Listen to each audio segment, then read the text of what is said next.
Guess we'll get started, folks. And once the program gets started, we're going to mute everybody so Doug can do his program. Doug has done a program for us early on in COVID.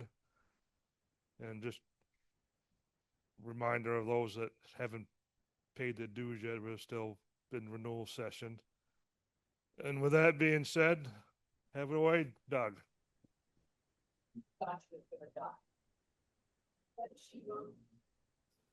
I couldn't quite hear you, Alan. Is that me? Did you say take it away? Take it away, Doug. All right. Well, good evening, everybody. I'm sitting down here in a balmy 50 degrees in Bluffton, South Carolina. I know you're a few degrees colder than that up there. We don't have anything white on the ground. In fact, I was out photographing Amtrak this morning on the northbound Palmetto. But anyway, we'll get started in the sharing.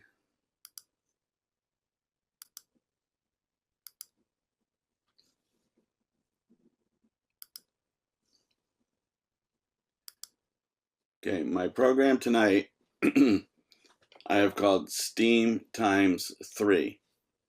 The reason for that is that's me.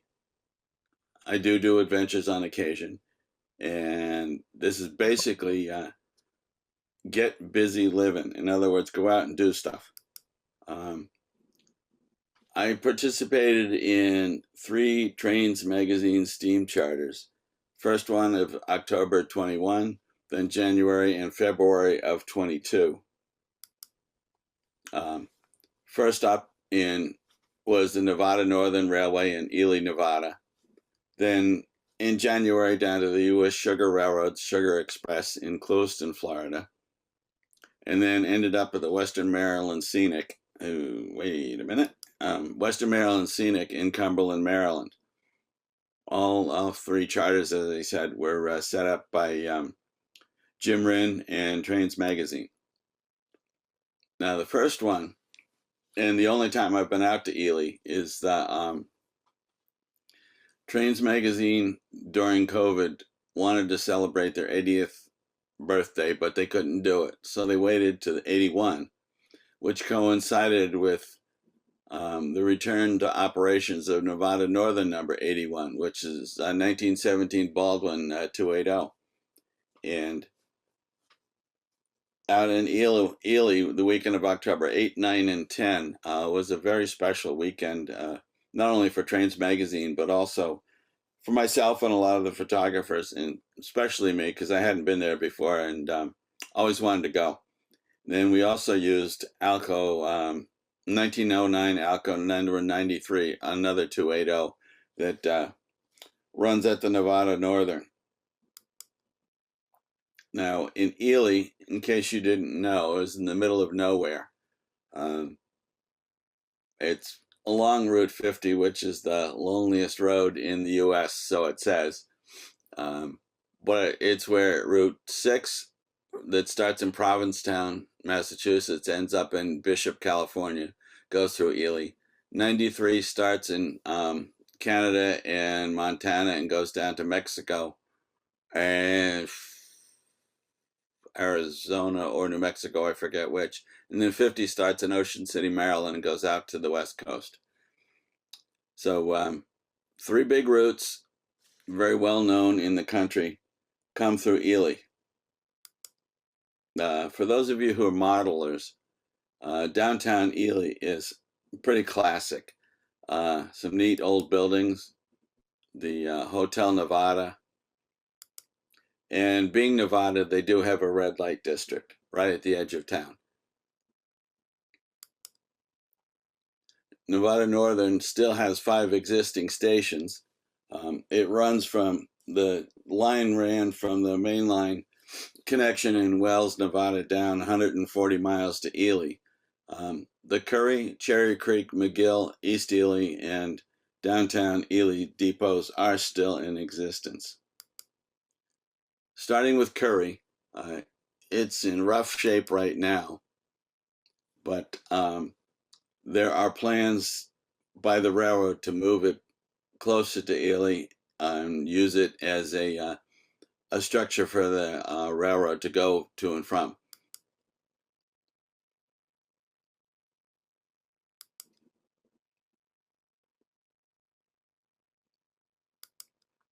Then the Cherry Creek Depot is at the White Pine Public Museum, which is in Ely. Actually, some school kids started a fund many years ago to preserve the depot. And so it was moved here to the museum, and they've got it all restored, and it looks very nice.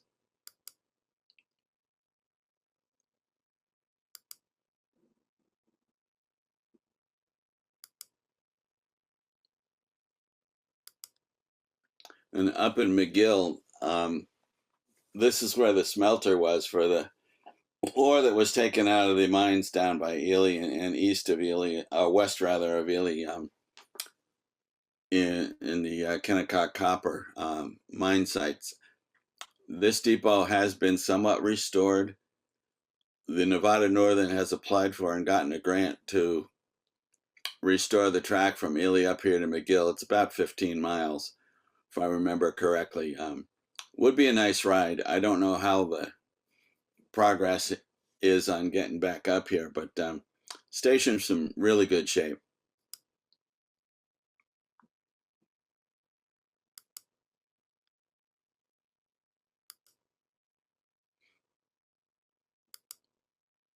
And then in downtown, the track doesn't go through downtown anymore. So the station has been repurposed into a senior citizen center. They rerouted the tracks up on a ridge above the town, so it made it a lot easier for all the freights to get through, and all the dust from the ore wouldn't be messing up everybody's property.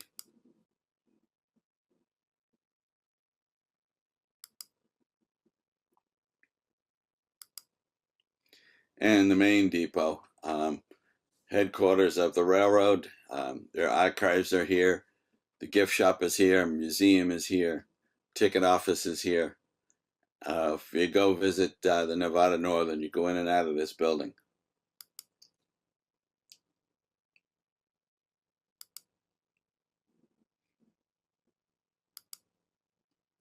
And those of you who have been following the Nevada Northern for many years remember that Dirt the Cat was a big celebrity out there. I was fortunate to be able to photograph Dirt before he passed, and Dirt Jr. is still running around. And I understand that you had a program given by Mark Bassett, the general manager of the Nevada Northern, recently. And that's Mark up there. And then Jim Rinn and Mark talking to all of us at dinner one night. So we're going to jump into the basic part of the program.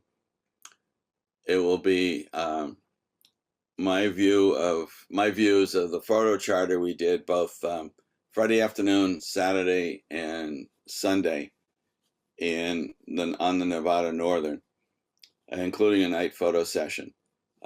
This is all set to music, so sit back and relax. Those of you who are at home, certainly you may violate Rule G and enjoy.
questions from anybody out there at this point? There are, see if I can get the chat here. Oh, it's not coming up for me. There, if Alan, if you can see the chat, there are 3 comments or something in the chat, and I can't. They're not showing up for me. One of them is from one of our trustees, Andrew Davison. He's just making mention that the program that the president did of Nevada was last November. Okay. I guess we'll just hold questions till the end of the program, Doug. So you Sure, it's fine with me. All right. Anyway, so I enjoyed the Nevada Northern Charter so much that as soon as Trains Magazine put up the charter down in Florida on the U.S. Sugar Railroad, the Sugar Express, I booked a ticket on that because it was that's an easy drive for me, about a 7-hour drive from my house, so that wasn't bad. So we went down to Florida to Clewiston, January 28, 29, and 30 of 2022, and based out of Clewiston, Florida, where U.S. Sugar has their mill and they're also the railroad operations. It's a U.S. Sugar Corporation. They do run general freight, but their main traffic from October to April is cane from the cane fields to be processed. So everywhere they run 24/7. Cane empties out to the fields, loads in. And you can always see somewhere they're burning. They have to burn off the cane fields first before they can harvest. So there's always smoke in the air.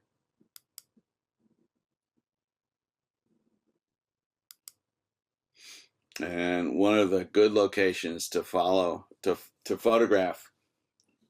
a cane train is here at the Miami Canal, which years ago went from Miami across Florida to Naples and Fort Myers. It's just a small waterway now full of alligators. There are some locks here and there, but none of that is used for regular navigation anymore. You can sit here, and if an empty goes out, about a half hour later, a load will come back.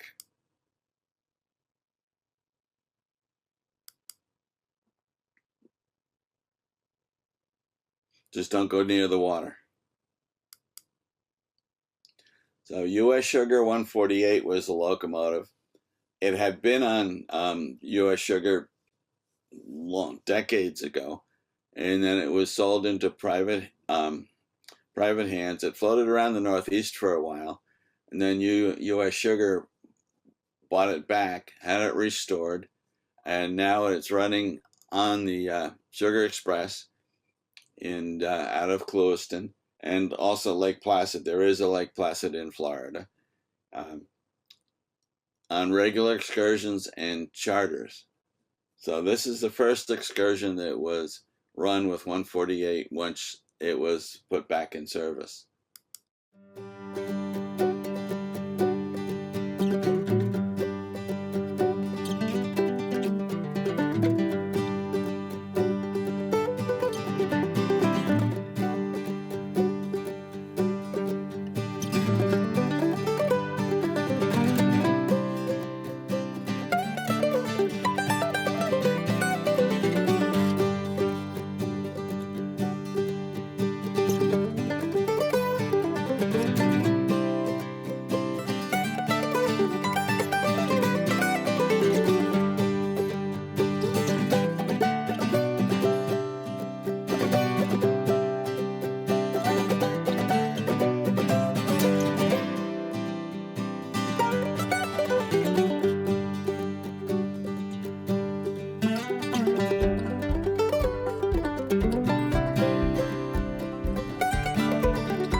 So we'll move right along north from Florida to Western Maryland and Cumberland specifically, February 25, 26, and 27 of 2022.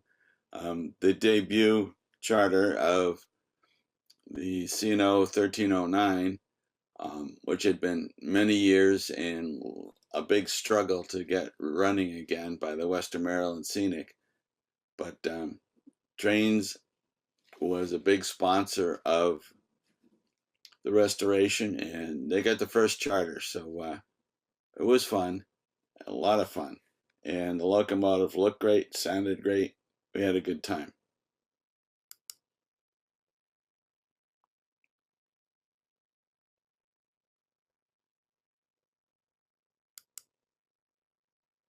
And welcome to Cumberland.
Okay, Alan, now can you, let's see, I can get the questions now, maybe.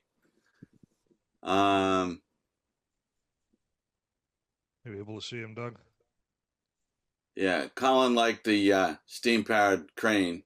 They actually had that working for us as a demonstration. And then, okay, the other comment was Alan to responding to Andrew. So no questions in the queue. Any questions out there? I got one here, one of our trustees, Doug. This one, can you give any background on the passenger cars on the U.S. Sugar, like where they were from and what they're like now? Well, the Georgia 300 was on loan, and it was a privately owned car, and I believe it had been used in various presidential campaigns over the years, back when they rode trains. The other one, I don't know where the baggage car came from, but they've been acquiring a fleet over the years, knowing that they would be using them in excursion service. I think the baggage car is a former Santa Fe heritage. Could be. It looked like the the third car may have been a dining car because it didn't have windows the whole length of the car. No, it was a table car with a buffet counter setup. Okay. Bob? Anybody on Zoom land have any questions? Was it quite a long drive to get to those destinations to film the photo charters? Well, Florida, as I said, was about a 7-hour drive for me. I flew out to Salt Lake City and then drove 3.5, 4 hours from there down to Ely. And when I went to Cumberland, I took Amtrak from Savannah up to Alexandria, Virginia. Stayed overnight there, and then took the Cap Limited out to Cumberland and did the reverse coming home. That's quite a long journey, I believe. Oh, it was fun. It's always fun. The journey is always part of the occasion. 1309 was the last steam locomotive built by Baldwin. Yes, it was. And boy, does it look good. And it actually is the largest operating steam locomotive in regular service in the country. Articulated, Yep. of course. Anything else? I like that photo behind you, Doug. At the 611. It is up in Strasburg. Yep. I was there. That was the year that Pete Laro ran the charters for the Strasburg. And this was one of the this is the day before his charter started, because the day that I rode the charter at port, this was the night before. Any other questions from Zoom people?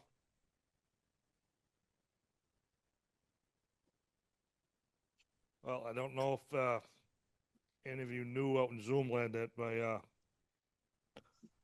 because Dad's here tonight, but his brother died last Friday, longtime member and board member Francis, and so the services are this weekend. So I won't be making the whole weekend of Springfield, just be Sunday. So the last call on any questions from Zoom land. Well, thank you, Doug. You're welcome. Another excellent program. Like I said, you did one early on in COVID for us. Yeah, I did way long time ago. Yeah. But tell Eric I hope he's doing good and his dad's doing well. I miss seeing him tonight. Yep. All right. Well, have a good evening, Doug. All right, take it easy. Thank you, Doug. And You're good night. welcome. Bye-bye. Thank you, sir. You're welcome. At least I hope you enjoyed the images. Absolutely. Thank you very much.